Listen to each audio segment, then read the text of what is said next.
Muy contentos de estar aquí con vosotros. Yo me llamo Enrique, soy candidato en la iglesia de Aranjuez y para mí es un placer poder estar con vosotros aquí. Yo no sé cuántos en esta noche quieren recibir algo de la parte del Señor. ¿Puedes levantar tu mano conmigo? Aquellos que quieran recibir algo de parte de Dios, levanta tu mano conmigo y grita un fuerte gloria a Dios. ¡Gloria a Dios! La verdad es que hay algo, pasas y se nota que hay algo aquí. En esta noche lo que va a marcar la diferencia en cada uno de los que vamos a estar aquí es una intervención de parte del Señor. Podremos hablar, predicar, ministrar, pero si no hay una intervención de parte de Dios, va a ser algo pasajero.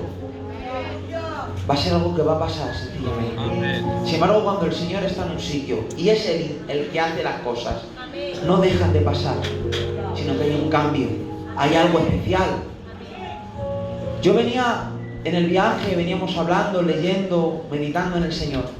Y había un salmo que no se me iba de la cabeza. Solamente te voy a compartir este versículo y vamos a dar paso a la palabra del Señor.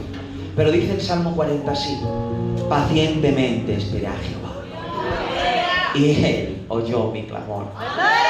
Él se inclinó a mí. Y en este proceso el salmista está explicando algo que pasa, algo que acontece. Hay alguien que clama y hay un Dios que responde.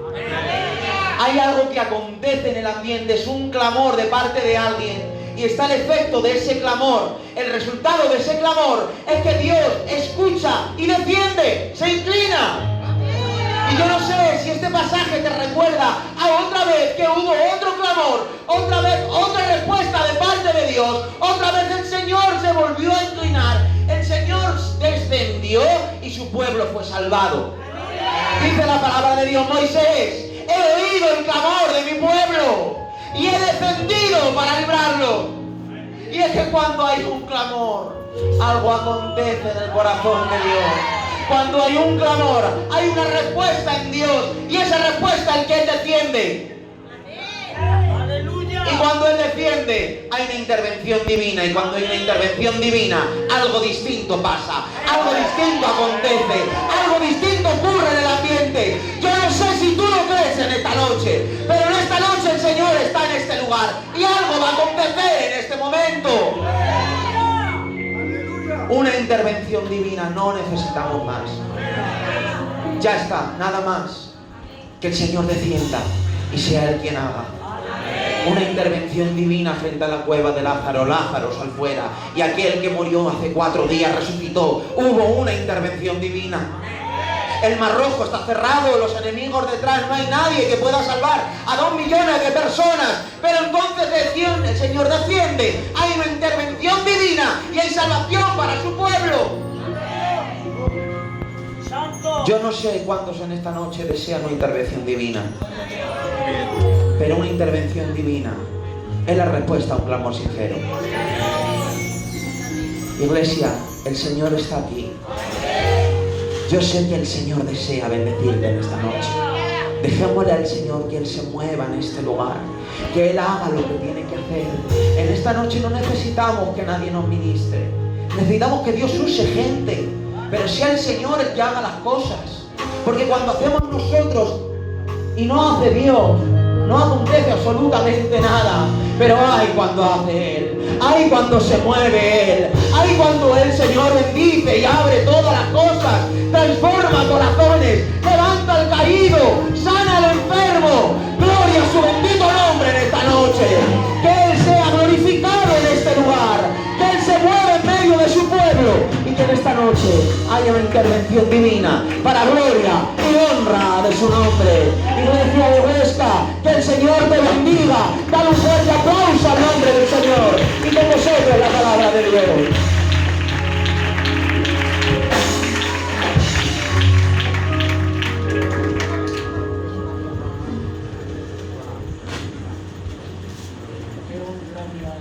Aleluya. Gloria al Señor. Amén. Que Dios le bendiga a todos. Amén. Nos alegramos de estar en este lugar con ustedes. Hace un tiempo nos llamaba el hermano Ricardo para poder estar con ustedes Y bueno, hoy es el día. Creemos que es el Señor que quiere que estemos aquí compartiendo una palabra del Señor, y esperamos que el Espíritu Santo obre y toque vuestros corazones. Decía el hermano Enrique que necesitamos una intervención de Dios, y es verdad, necesitamos encuentros con el Espíritu Santo. Que sea el Espíritu Santo quien nos transforme, que sea Él quien nos haga vivir la vida cristiana.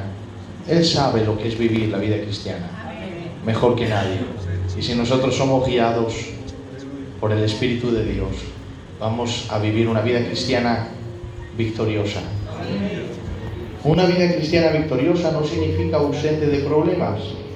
Cuando me refiero a una vida cristiana victoriosa, me refiero por encima del pecado, dominando nuestras áreas y entregándoselas al Señor, caminando en integridad, bajo los principios de la palabra. No sin problemas, pero sí comprometidos con Cristo, siguiéndole hasta el fin, hasta que Él diga: en lo poco me has sido fiel, en lo mucho te pondré. Entra en el gozo de tu Señor. Apláudele fuerte al Señor. ¡Aleluya!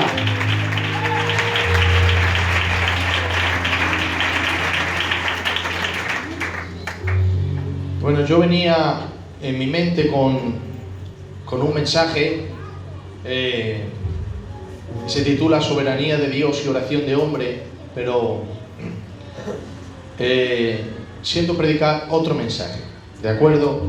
No sé si algunos lo habrán escuchado, el Ricardo y su esposa sí, porque lo prediqué en Quinto, la primera vez que estuvimos, el Gedeón.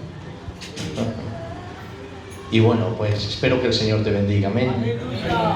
Todos los que tengan Biblia vengan conmigo a Jueces capítulo 6. Dice la palabra del Señor: los hijos de Israel hicieron lo malo ante los ojos de Jehová, y Jehová los entregó en manos de Madián por 7 años. Y la mano de Madián prevaleció contra Israel. Y los hijos de Israel, por causa de Madián, se hicieron cuevas en los montes y cavernas y lugares fortificados.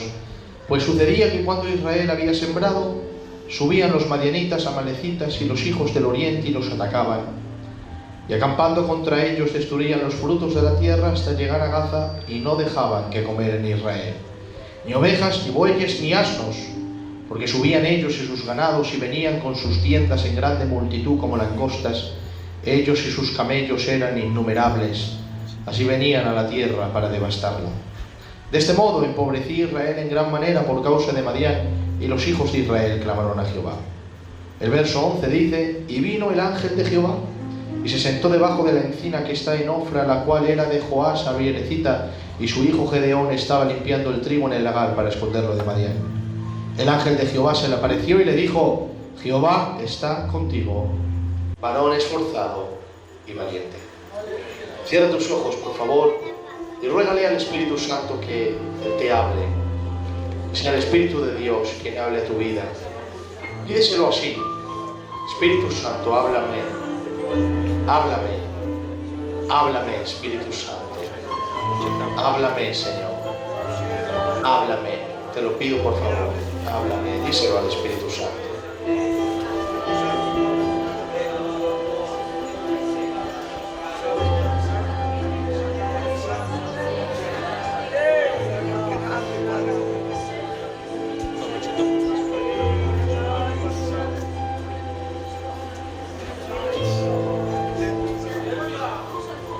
Aleluya. Apláudele fuerte al Señor, dar un aplauso a Él.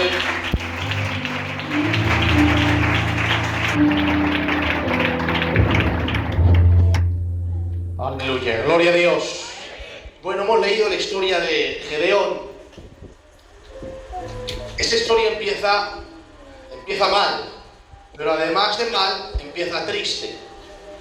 Porque cuando digo que empieza mal, es que empieza con pecado. Los hijos de Israel, dice, hicieron lo malo. Eso es pecado. Pero luego, aparte de pecado, empieza también con tristeza. Porque la Biblia dice, Jehová los entregó en manos de Madián. Y no hay nada peor que el propio Dios te entrega al enemigo. Sí, Señor. Era el Señor quien los entregó al enemigo. Y un enemigo, como bien saben ustedes, no te ama, un enemigo te odia. De hecho, el cristianismo radica en ama a tus enemigos, porque nadie ama a quien aborrece. Les entregó el Señor en manos de Madián.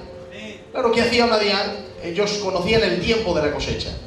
Israel, siempre que sembraba, cuando estaba sembrando, el enemigo venía en el tiempo de la cosecha y les quitaba toda la cosecha. Y la Biblia dice, y no dejaban que comer en Israel, ni ovejas, ni bueyes, ni asnos, pues subían ellos en grande multitud como langostas, y acampaban en la tierra hasta devastarla. Y la Biblia dice, y los hijos de Israel empobrecían a causa de Madián. O sea, era un pueblo en pecado, cautivo y pobre. La situación de Israel, en pecado, cautivo y empobrecido. Pero en medio de estas tres cosas tan malas para el pueblo, en pecado, cautivo y empobrecido, la Biblia dice, clamaron a Jehová.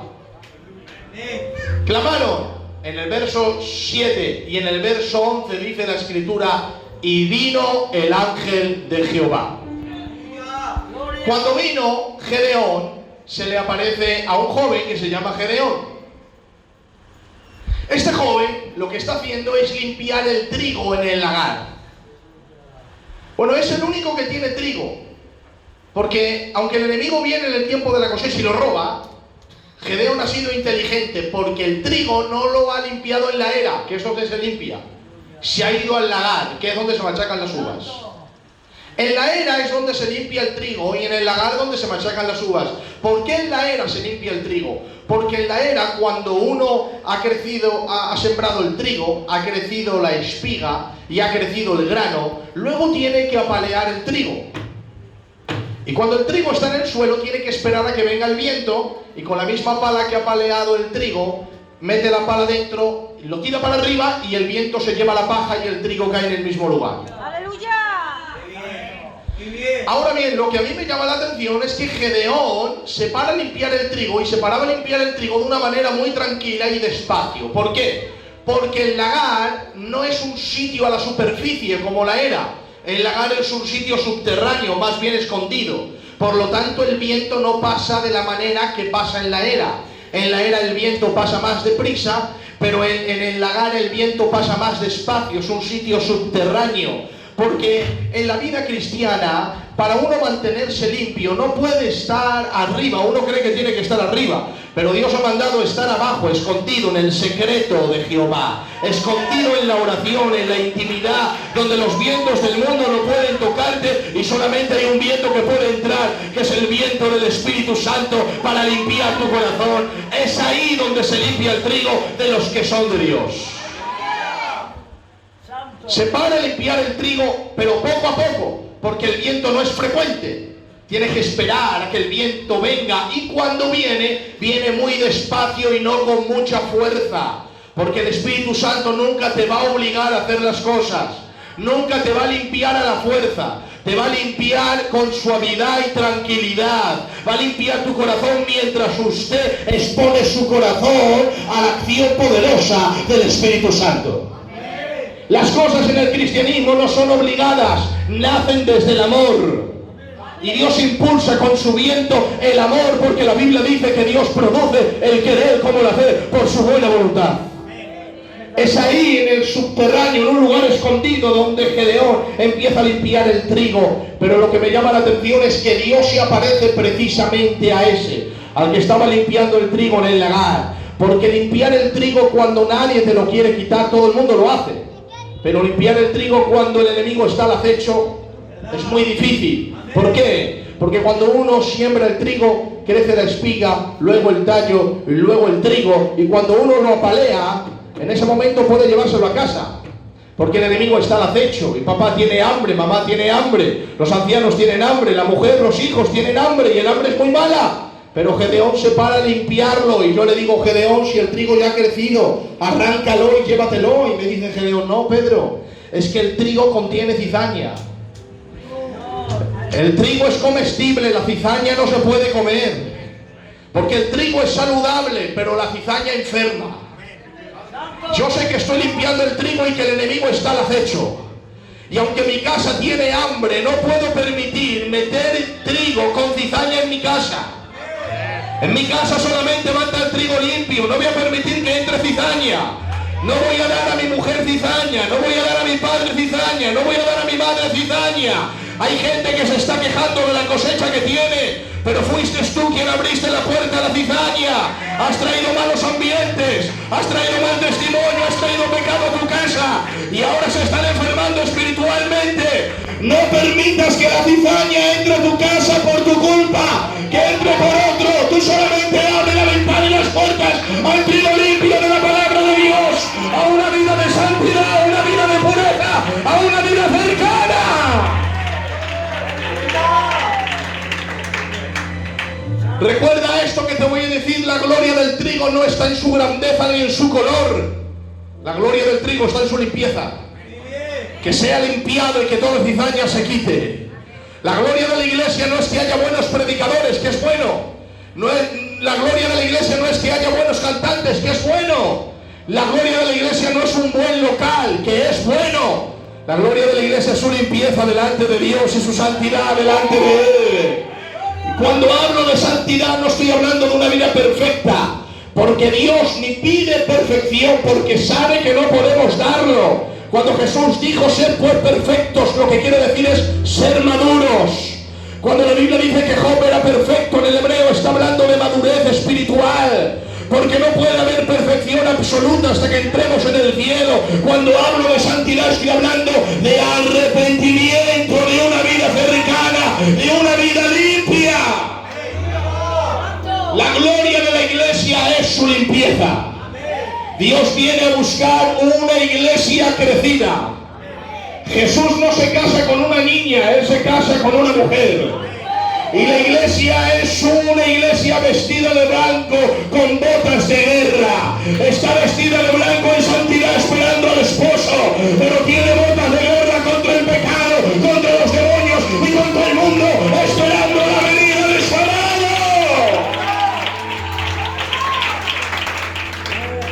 La gloria de la iglesia es su limpieza. Por eso el apóstol Pablo dijo: esta es mi gloria. ¿Qué es tu gloria, Pablo? Mira si Pablo tenía cosas para decir. Ustedes saben que Pedro fue apóstol, Agabo profeta, Felipe evangelista, Timoteo pastor y Apolos maestro. Pablo fue quíntuple. Tuvo los 5 ministerios, fue apóstol levantando Tesalónica y Berea. Fue profeta en primera de Timoteo capítulo 4. Fue evangelista y misionero 1 año y 6 meses en los Corintios. Fue pastor 3 años en los Efesios. Y fue maestro de la iglesia enseñando la doctrina de la gracia de Dios a la iglesia. Mira si era grande el apóstol Pablo, que Eliseo después de muerto tenía tanta unción que le echaron un muerto. El muerto tocó los huesos de Eliseo y volvió a revivir. El apóstol Pablo hace 2000 años que murió, pero escribió 13 epístolas llenas de la unción del Espíritu Santo, que todavía están resucitando muertos espirituales. Mira si era grande el apóstol Pablo, que si Adán se paseó en el huerto terrenal, en el paraíso, en el oriente, el apóstol Pablo dijo: conozco un hombre hace 14 años que en el cuerpo, fuera del cuerpo, no lo sé, fue arrebatado al tercer cielo, al paraíso, y escuchó cosas que no las puede decir, y vio cosas que no puede expresar. Mira si era grande el apóstol Pablo, que si Jesús en Juan 14 habló del arrebatamiento de la iglesia, el apóstol Pablo habló en 1 Corintios 15 de las resurrecciones y en su orden. Mira si era grande el apóstol Pablo, que si Jesús fue a los cielos y dio dones a los hombres, al apóstol Pablo le fue revelado en Efesios capítulo 4, 1 Corintios capítulo 12 y Romanos capítulo 12 qué clase de dones había derramado Cristo sobre la iglesia. Este que había predicado más que todos los apóstoles, lo dijo él trabajado más que ninguno, y le dijo a la iglesia de los Corintios: hablo en lenguas más que todos ustedes. Él terminó diciendo: esta es mi gloria. Y yo le digo: ¿qué es tu gloria, Pablo? Porque cualquiera con todo lo que tiene hubiera alardeado de chapa, hubiera alardeado de tiempo, hubiera alardeado de dones, pero él dijo: no, mi gloria es el testimonio de mi conciencia. Tengo limpia mi conciencia, no estoy sucio, estoy limpio, he enunciado todo el consejo de Dios. Lo que vale delante de Dios es una vida arrepentida, que no, que peca, es verdad que cae, pero sabe levantarse como un hijo nacido de Dios, que le pide perdón por los pecados y le dice: diga el débil, fuerte soy, porque todo lo puedo en Cristo, que Él me fortalece. ¡Apláudale a tu Dios!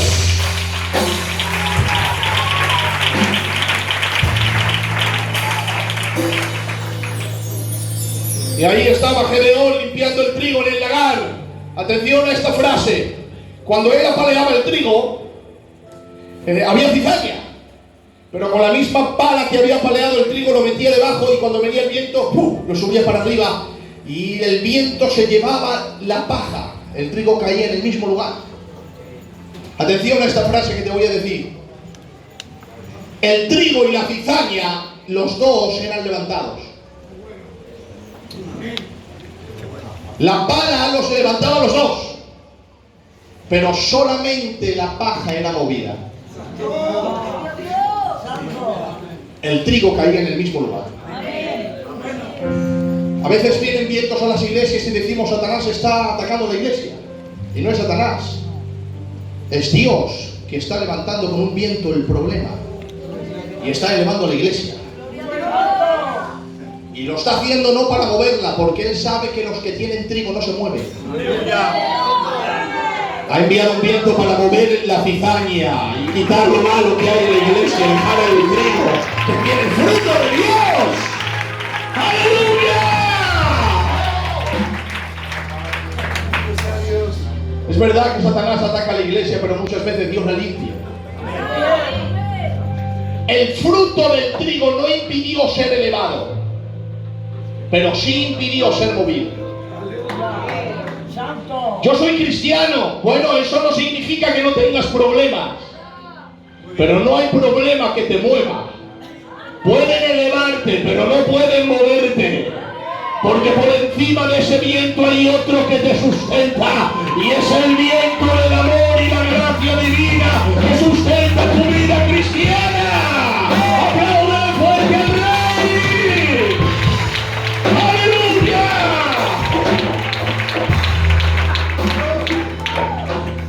Estaba limpiando el trigo. Se le aparece el ángel del Señor. No se le aparece como ángel, se le aparece como hombre. Y le dice esta palabra: Gedeón, varón esforzado y valiente, yo estoy contigo. Él dice esta palabra: si Jehová está con nosotros, ¿por qué nos sucede todo esto?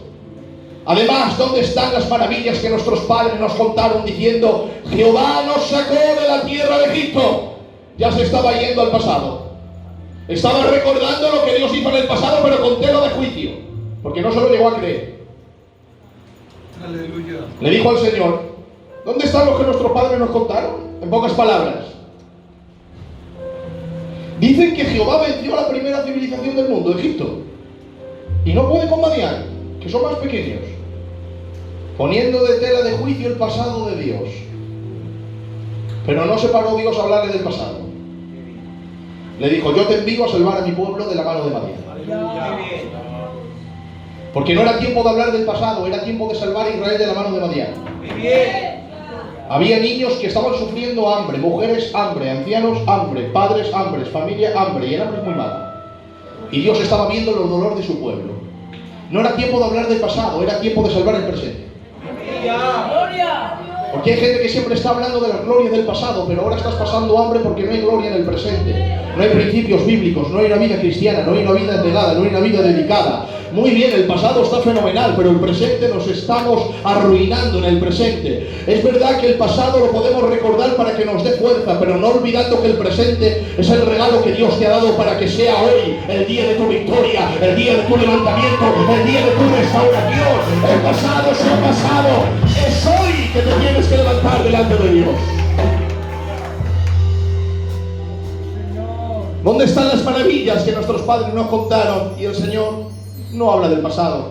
Le mira y le dice: yo te envío. Mira que podía hablarle el Señor del pasado. Estaba poniendo de tela en juicio su pasado, como que Él no hizo nada en Egipto, y mira lo que hizo. Envió un tartamudo lleno de la palabra de Dios, con un ministerio polifacético. Era juez, gobernador, predicador, pastor, legislador, intercedor, estratega militar, ministro de salud, ministro de economía, adorador, compositor, profeta. Yo no sé masticar chicle y andar a la vez, y él tenía todos estos ministerios. Este era Moisés. Le envió Dios con una vara vieja a una de las primeras civilizaciones del mundo y le dijo Dios: cuando tú levantes la vara, yo envío una plaga. Ahí está el hombre cooperando con el plan de Dios. Cuando tú levantes la vara, yo envío la plaga. Tú levantas la vara, yo envío otra plaga. Tú levantas la vara, yo envío otra plaga. 10 plagas. Al final el Señor envía una plaga que todos los primogénitos mueren. Y se tiene que ir Israel. Los sacan fuera de aquí y se van. Los encierra Dios en el mar. La Biblia dice que a la derecha estaba Pihairot, a la izquierda Balzefor, detrás los egipcios y delante el mar. Y Moisés mira al cielo y le dice: Dios, ¿por qué clamas a mí? Echa a andar. Y cuando él anda, Dios envía un viento oriental, golpea las aguas y se parte. Yo no sé si has visto por la televisión cuando un viento viene que mueve un coche, que ya es bastante eso. Imagínate un viento que golpea el mar y lo parte en dos. El libro de los Salmos dice que pasaron en una noche son 8 horas. Soplando, que chula de viento Dios envió para partir el mar, entrar y dividirlo. 2 millones de personas pasaron en una noche 8 horas. Estadísticamente comprobado, tuvieron que pasar de 5.000 en 5.000. Una tira de 5.000, otra tira de 5.000, otra tira de 5.000 para pasar en 8 horas, una noche. No solo eso, sino que Dios tuvo que añadir arena, porque el mar dentro va así. Añadió arena y la secó para que el mar pasara. Y cuando todo terminó, el Señor, los egipcios entran, quita el Señor el viento y mata al Señor a los egipcios. Y cuando todo termina, Moisés revela cómo Dios envió el viento. Pues se puede enviar el viento con la mano o soplando. Y Moisés dijo: Señor, ha bastado solo el soplo de tu nariz. ¡Aleluya! Para que el mar se abriera en dos, Señor. Dijo: así ni así no, así. ¿Pudo Dios hablarle de ese pasado tan glorioso, de esa victoria, esa redención tan grande? Sí, le hubiera podido decir a Gedeón: todo eso hice yo, Gedeón. Hubiera puesto una pantalla de cine y hubiera puesto a Gedeón esas imágenes, sí, pero no lo hizo. Porque aunque la victoria fue grande en el pasado, la derrota en el presente era muy fuerte. Que adelantamos a hablar del pasado y de las glorias que tuvimos en la iglesia de Huesca, si ahora en el presente no hay trigo en tu casa, no hay trigo en tu matrimonio, no hay trigo en tus hijos. Pero yo te ruego en el nombre de Jesús de Nazaret que te levantes hoy en el poder del Espíritu Santo y le digas al enemigo: no me vas a quitar el trigo de mi casa, no me vas a quitar el trigo de mis hijos, voy a vivir cerca del Rey.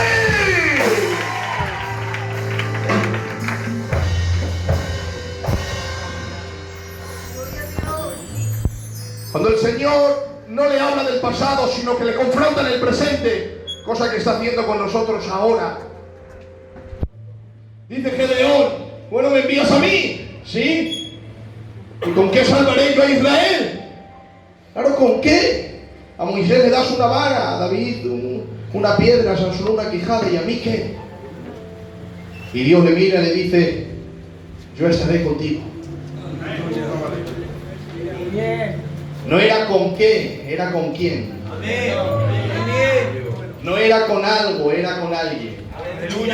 Porque hay gente que conoce el qué de la obra, pero no conoce a quién de la obra. Se puede conocer muy bien la casa de Dios e ignorar completamente al Dios de la casa. Por eso la Biblia dice que Jacob se encontró con la casa de Dios. Dijo: esto es casa de Dios. Sí, tuvo un sueño, se encontró con la casa de Dios, pero todavía odiaba a su hermano Esaú y tenía rencor contra él. Porque se puede tener odio mientras conoces la casa de Dios, mas no se puede tener rencor cuando conoces al Dios de la casa. Porque el Dios de la casa te va a poner en prueba y te va a decir tu odio o yo. Pero los dos no podemos vivir dentro de ti. Mi reino es el reino del amor y el rencor es el reino de las tinieblas.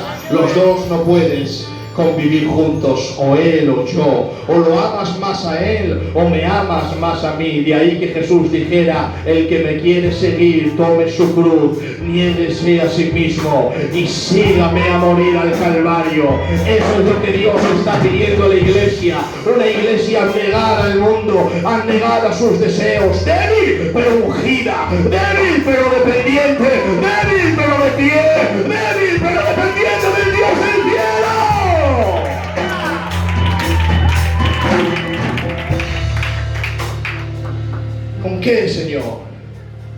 Y Dios le dice, yo estaré contigo. ¿Sabes lo que significa cristianismo? Cristianismo no son métodos, ni congregarte en una iglesia, ni escuchar la palabra. Cristianismo es relación con Cristo. Cuando se olvida este principio, la vida cristiana se convierte en religión, más tarde en tradición y finalmente en cansancio. Por eso hay gente cansada, tradicionalista y religiosa, que conoce los sistemas del culto, pero no conoce los misterios del reino. Pero cuando uno conoce a Dios verdaderamente, su corazón es cambiado, su mente es transformada, sus deseos son orientados hacia una vida espiritual. Y ahí estaba Gedeón, ¿con qué? Y Dios le dijo, conmigo. Y ahora bueno, el pasado no importa. Como trigo se tiene que mantener limpio. Y ahora dice esta palabra, Señor, ¿me vas a enviar a mí? Mira esto qué bonito, Raúl. Dice, ¿me vas a enviar a mí? Sí. Dice, si mi padre es el más pobre de la tribu, yo soy de la tribu más pequeña y soy el menor de la casa de mi padre. En pocas palabras le estaba diciendo, mi padre es el más pobre, no tiene recursos económicos para la guerra. Mi tribu es la más pequeña, no tengo hombres para la guerra. Y yo soy el menor de la casa de mi padre, no tengo ni influencia en mi casa. Pero el Señor se le queda mirando y le dice, ve con esa tu fuerza y salvarás a Israel de la mano de Madián. Pero vamos a ver, Señor, que yo no te estoy hablando de fuerza, que yo te estoy diciendo que mi padre es el más pobre, mi tribu la más pequeña y yo el menor de la casa de mi padre. Pero el Señor le dice, ve con esa tu fuerza. Señor, si yo no te estoy hablando de fuerza, dice Dios, ya lo sé. Es que si tú me hubieras dicho, tengo los hombres más grandes y la tribu más grande, no te necesito. Tengo recursos en mi casa porque mi padre es el más rico, puedo ir a la guerra. Y yo soy el mayor de la casa de mi padre, envanecido y orgulloso no te hubiera podido enviar. Porque yo no soy orgulloso, pero nunca pierdo. Todo lo que hago me tengo que llevar gloria, honra y adoración. Pero habiendo dicho que no tienes recursos, que no tienes fuerza, que no tienes habilidad, Gedeón, cuando no tienes fuerza, dependes de otro más fuerte que tú. Cuando no eres sabio, dependes de otro más sabio que tú. Cuando eres pequeño, dependes de otro más grande que tú. He aquí uno más grande que tú. He aquí uno más sabio que tú. He aquí uno más poderoso que tú. Lo que tú crees que es tu debilidad, en verdad es tu fortaleza. Porque cuando eres débil, necesitas agarrarte a alguien más. He aquí yo soy tu ayudador, Gedeón. Y mientras me tengas a mí como escudo, yo te defenderé en la batalla y no he perdido ninguna. No he perdido ninguna, Gedeón. Tu debilidad es tu fortaleza. Depende de mí, yo te daré la victoria. Mira esto que te voy a decir. A veces le decimos al Señor, Señor, quítame esto. Quítame esto porque yo con esto te serviría mejor. Si yo no tuviera esto, Padre, me entregaría más a ti. Si no tuviera esto, yo sería más para ti. Y dice Dios, mientras lo tienes, hablas conmigo. Y mientras hablas conmigo, yo ministro tu corazón, sano tus heridas, reflejo la imagen de Cristo en ti, te fortalezco y te hago más consagrado para mí. Mientras lo tienes, está cerca de mí. Si te lo quitara, no hablarías conmigo y no pudiera ministrarte. Lo que tú crees que es tu debilidad, en verdad está siendo tu fortaleza, porque te está manteniendo al lado del más fuerte, del fuerte de Israel. Te está manteniendo a su lado. Por eso Dios no te lo quita, porque lo que crees que es tu debilidad, en verdad es tu fortaleza. Y ahora le dice, Señor, tú estás conmigo, mi pasado no importa, mi debilidad es mi fuerza. Le dice esta pregunta, Señor, ¿me dejas que te haga una ofrenda? Y le dice el ángel, claro que sí. Dice, ¿te esperas? Porque tengo que ir a por el cabrito a la casa. Y le dice el ángel esta frase, le dice, vete, que yo esperaré hasta que tú vuelvas. ¿Por qué le dice eso al ángel? Claro, el enemigo está al acecho, el trigo ya está crecido, puede venir a arrancarse y no le quita la cosecha. Pero el ángel, conociendo el miedo de Gedeón, le dice, no te preocupes, tú vete que yo esperaré hasta que tú vuelvas. Porque ahora que has confiado en mí, la cosecha está en mi mano. Y está más segura en mi mano que en la tuya. No tengas temor, vete que yo esperaré hasta que vuelvas. Gedeón se fue y trajo el cordero. ¿Y sabes cómo estaba el ángel? Titubeando, muerto de miedo. ¿Le estaba esperando así el ángel a Gedeón? ¿Cómo le estaba esperando? Le estaba esperando de la misma forma que como cuando Gedeón se fue. Si el ángel estaba así, cuando vino el ángel permanecía así. Y vino con el cordero y hizo la ofrenda. Hoy las cosas han cambiado. Él hizo la ofrenda y se fue. Y nos dijo a nosotros, esperad hasta que yo vuelva. Ahora, ¿cómo estás esperando tú al Señor? ¿Le estás esperando como aquellas vírgenes que cabecearon? ¿O le estás esperando como el ángel esperó a Gedeón a traer la ofrenda? La Biblia dice, cuando Él venga, no nos apartemos de Él avergonzados. Yo quiero permanecer fiel, quiero permanecer limpio, quiero permanecer en un continuo arrepentimiento, quiero permanecer en un continuo leer la palabra de Dios, quiero permanecer en un continuo en oración, buscando su rostro, su voz, sus propósitos y su gloria. Ahora cuando el ángel viene, Gedeón viene, pues bueno, toda ofrenda necesita fuego. Siempre, toda ofrenda necesita fuego. Y él, pues Gedeón quiere encender un fuego para la ofrenda. Y me imagino que con 2 piedras empieza. Y le dice el ángel, ¿qué haces? Dice, no, que quiero poner fuego en la ofrenda.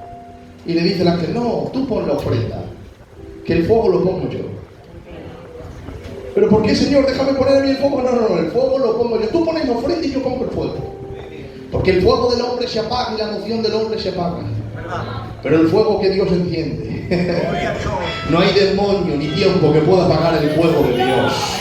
Puede ser que parece que el fuego se está apagando, pero la Biblia dice, el pábilo que humea no se apagará.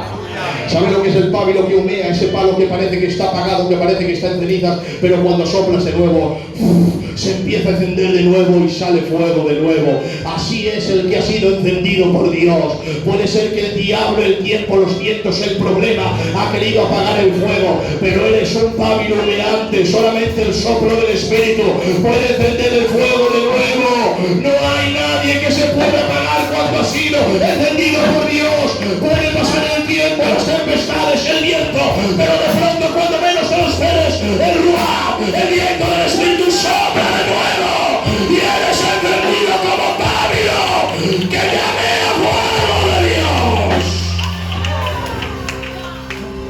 Y cuando se enciende el fuego, el Señor enciende el fuego, se mete el Señor en la llama y no le quemaba el fuego. Os he dicho que se apareció como hombre, no como ángel. Por eso cuando el fuego no le quema, Gedeón dice, voy a morir, he visto a Dios. Es entonces cuando Dios, mientras sube en la llama, le dice, paz a ti, hijo mío, no tengas temor, que no morirás. Date cuenta, dice, he visto a Dios. Pero Gedeón, si llevas hablando con él más de media hora, hijo, te está sanando de tus complejos, de tus heridas, de tu pasado, te está equipando, empoderando, te quiere enviar. Y ahora dices que has visto a Dios. Dice Gedeón, sí, Pedro, el fuego me lo reveló. Que necesitamos fuego de Dios. Una iglesia de oración sin fuego es religión.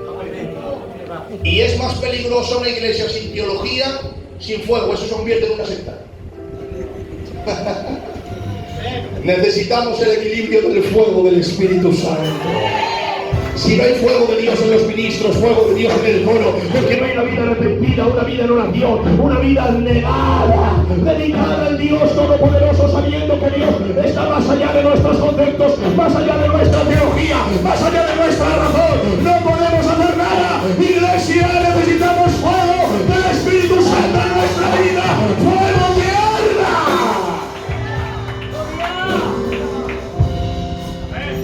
La Biblia dice que Moisés vio a Dios en una zarza de fuego.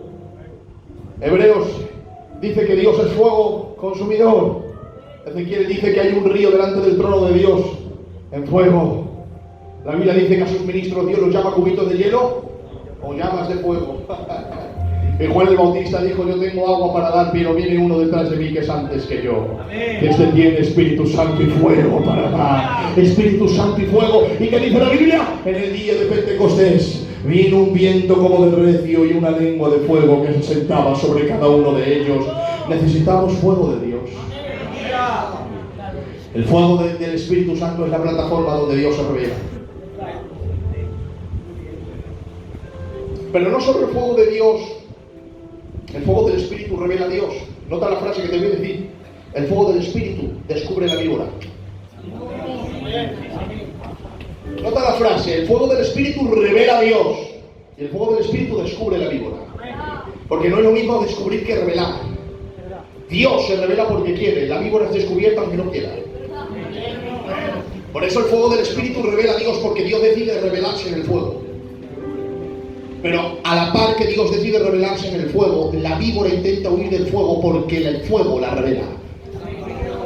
Por eso cuando una iglesia está encendida en fuego de Dios, sabe cuando el enemigo va a atacar. Yo conozco gente así. Saben cuando el enemigo va a atacar y se ponen a orar y a buscar a Dios. Porque nosotros tenemos un enemigo, se llama Satanás. ¿Creen que existe? Y Dios le ha permitido atacar al cristiano en muchas áreas. Hasta el final. Pero cuando uno está lleno del fuego de Dios, la víbora no se quiere acercar porque el fuego la descubre. ¿Sabes cuántas casas está destruyendo el enemigo? ¿Cuántas familias? ¿Cuántos matrimonios? Pero cuando hay fuego de Dios en una casa, el enemigo no se puede acercar porque el fuego de Dios la descubre, la chicharra, la quema.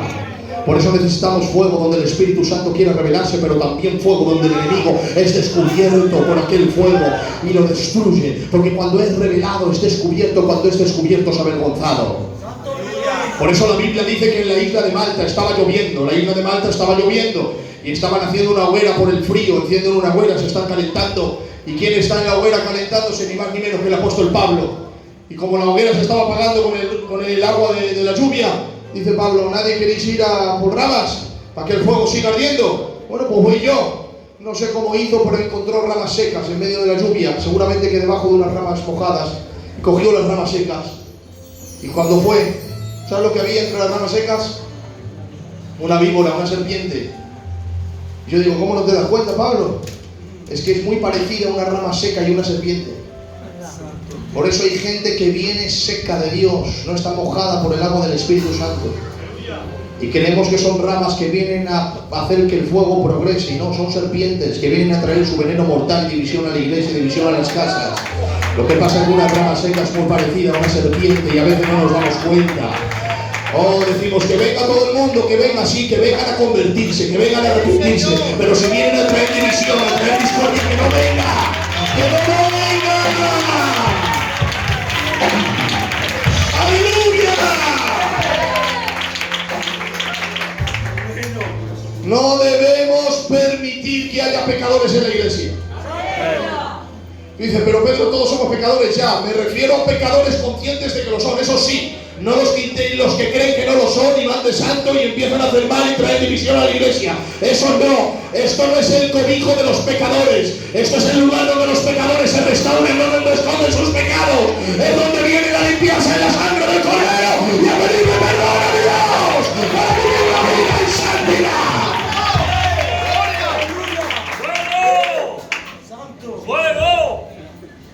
Tenía en su mano una víbora y no se daba cuenta el apóstol.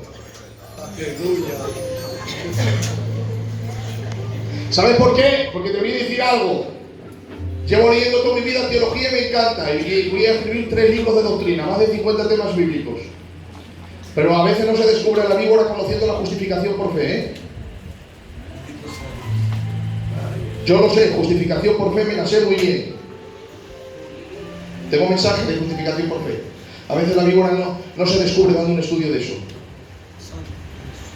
Porque un matrimonio que está destruido por un pasado dañino, le dices, tú estás justificado por la ley, dices, ya, ¿y qué? Pero yo estoy destruido, mi mujer igual, yo igual, y mis hijos ven que nos matamos.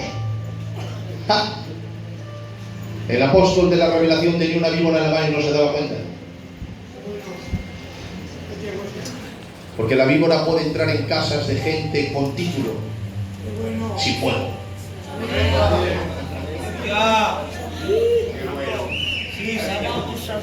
Es que yo tengo 30 años de evangelio, más carne tiene la serpiente para picar, no te preocupes.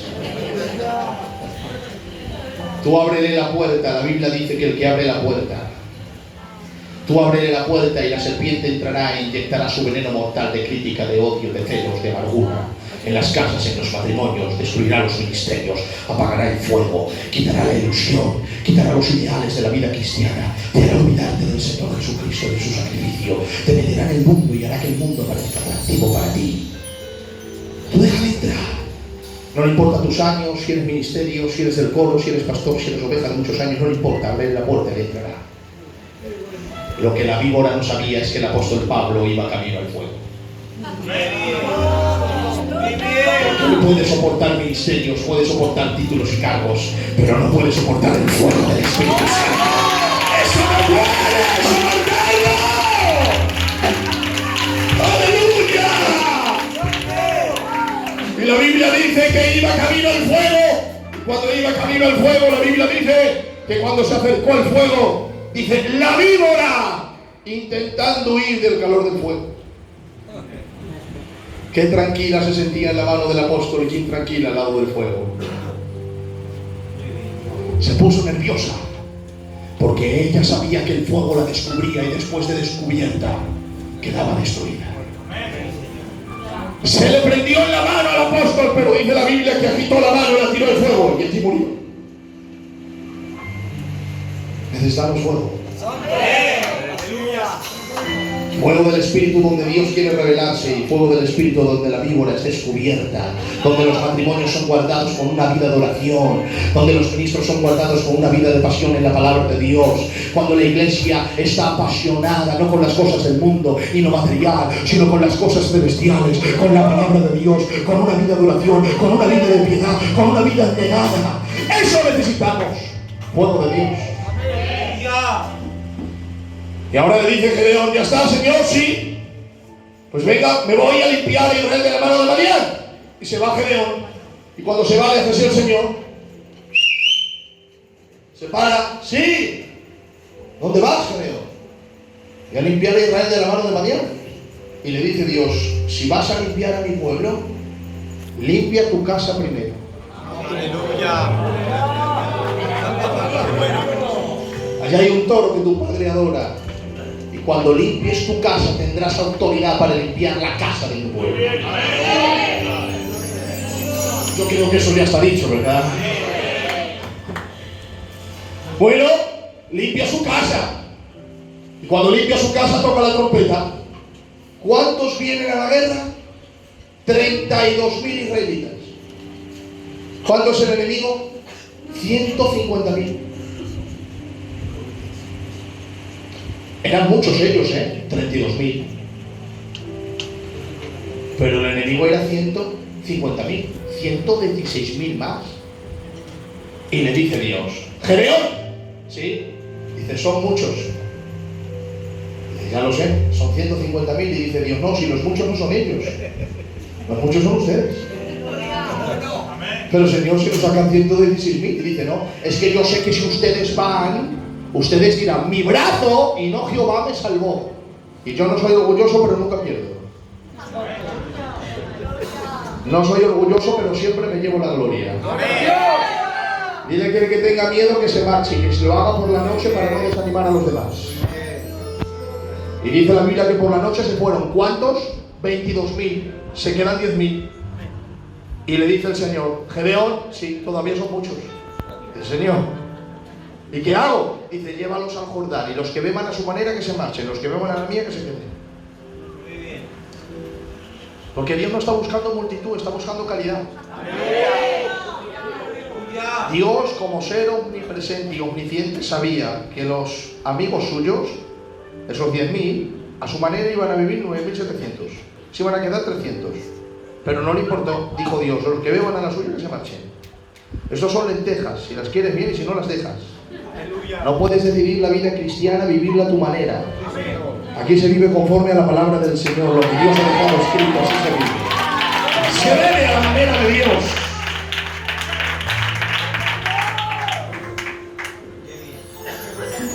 Se quedan 300. Y ahora dice, ¿qué hacemos, Señor? Y dice Gedeón, es tremendo,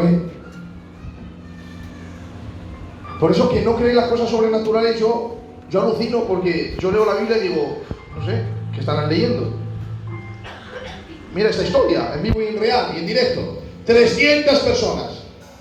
¿Y qué hacemos? Dice Gedeón, haced como hago yo. Las espadas, tirarlas al Jordán. Las lanzas al Jordán. Jabalina al Jordán. ¿Y qué hago? Antorcha apagada dentro de cántaro vacío. Trompeta en la mano, extendís el brazo, cogí la antorcha, abrís el brazo, se cae el cántaro, se rompe el cántaro, se enciende la antorcha. Y entonces gritad, por Jehová y por Gedeón. Y el Señor peleará por nosotros. Y nosotros estaremos tranquilos.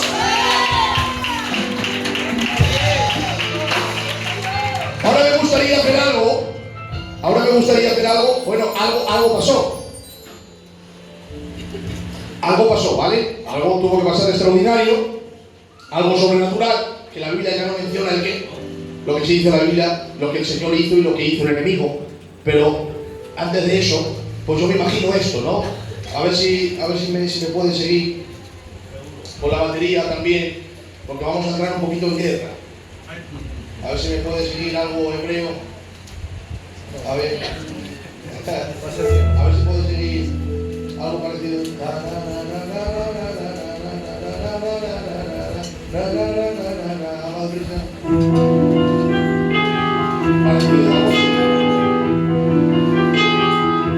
Muy bien, más prisa.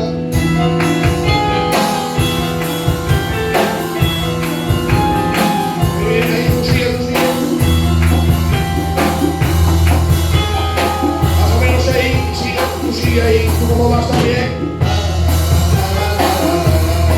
Date cuenta que eran hebreos, no tenían espada, lanza y jabalina, pero está escrito que el Señor luchó por ellos. Fue una guerra real, en vivo y en directo, que el Señor luchó por ellos. No tenían espada, lanza y jabalina, pero me imagino a los 300 que levantaron la mano, porque ellos sabían que la gloria ni se crea ni se domina, la gloria se atrae, y la única manera de atraerla es adorando, adorando, adorando, adorando, adorando, adorando, adorando. Imagino que los 300 levantando la mano empezaron así, más o menos, sigue como más, y empezaron. ¡Me salvo! ¡Me salvo! ¡Me salvo! ¡Me salvo! ¡Me salvo! ¡Me salvo! ¡Me salvo! ¡Me salvo! ¡Me salve! ¡Me salve! ¡Me salve! ¡Me salve! ¡Me salve! ¡Me salve! ¡Me salve! ¡Me salve! ¡Me salve! ¡Me salve! ¡Me salve! ¡Me salve! ¡Me salve! ¡Me salve!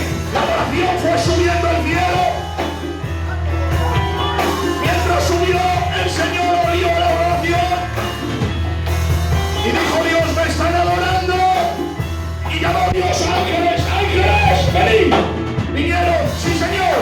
Y dijo Dios: mi pueblo no tiene espada, las dejaron por ustedes, descienden a ayudar a mi pueblo. Y según bajaron los ángeles con espadas encendidas en fuego, decían: ¡me salve! ¡Me salve! ¡Me salve! ¡Me salve! ¡Me salve! ¡Me salve! ¡Me salve! ¡Me salve! Y según bajaban, Gedeón dijo: como esta parte última me la invento yo, dijo Gedeón, huele a ángeles. Pero yo no quiero que vengan ellos, yo quiero que venga él. Chavales, subamos el nivel de oración y empezaron los 300. ¡Me salve! ¡Adonai! ¡Me salve! ¡Adonai! ¡Me salve! ¡Adonai! ¡Me salve! ¡Adonai! ¡Me salve! ¡Adonai! ¡Me salve! ¡Adonai! ¡Me salve! ¡Adonai! ¡Me salve! ¡Adonai! ¡Me salve! ¡Adonai! ¡Me salve! ¡Adonai! ¡Me salve! ¡Adonai! ¡Me salve! ¡Adonai! ¡Me salve! ¡Adonai! ¡Me salve! ¡Adonai! ¡Me salve! ¡Adonai! ¡Me salve! ¡Adonai! Y Dios oyó la segunda adoración. ¿Cómo ibas? Y dijo Dios: ángeles, mi pueblo dejaron las espadas, desciendan ustedes.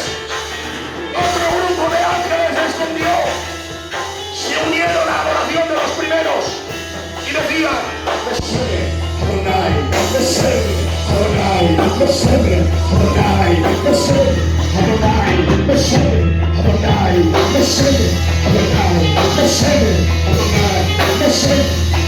La oración era así. Primero los hebreo. Beseme Adonai. Luego el primer grupo de ángeles. Beseme Adonai. Luego el segundo grupo de ángeles. Beseme Adonai.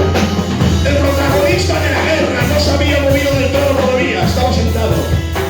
Pero ya estaba recibiendo adoración. Beseme Adonai. Beseme Adonai. Beseme Adonai. Beseme Adonai. Beseme Adonai. Porque atención a esto. Si has venido aquí a ser el protagonista de algo, te vas a ir desilusionado. Porque aquí el centro de la historia no es usted ni soy yo. Aquí el centro de la historia es yo soy el Hijo de Dios. ¡Es adorado!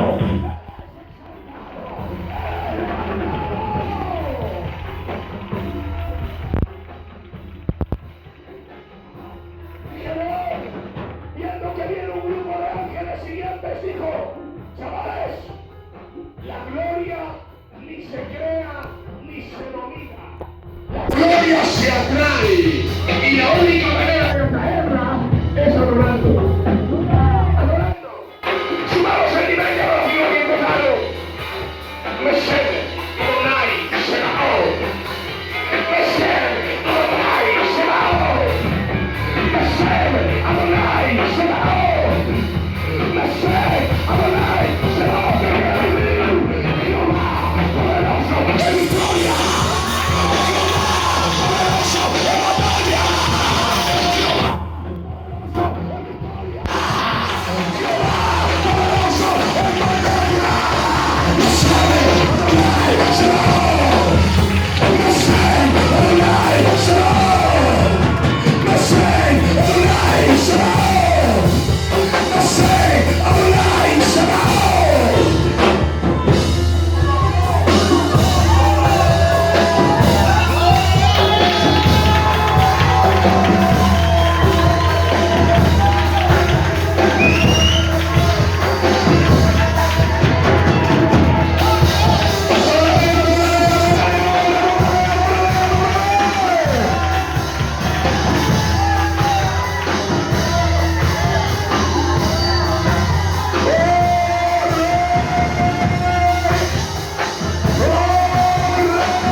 Jehová en medio del campamento de Madián. Vino él y se puso en medio. A los 300 les dijo rodearlos, pero él se puso en medio. ¿Sabes cómo los venció? Mientras todos cantaban Mesén, Adonai, Sebaot. El Señor extendió su mano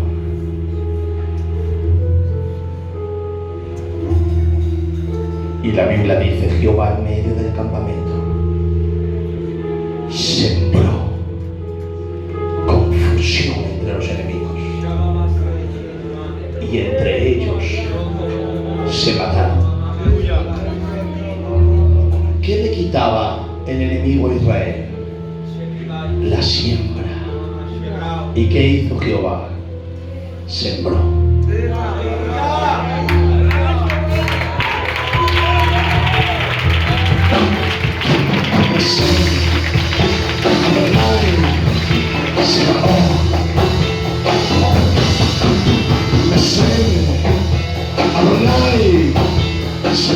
Yo voy a decir ahora que Jehová pelea por ti, pero no te voy a decir eso sin primero decirte que si no te arrepientes, si vives en la vida de pecado, el Señor no peleará por ti porque no le perteneces. Pero si tú te arrepientes,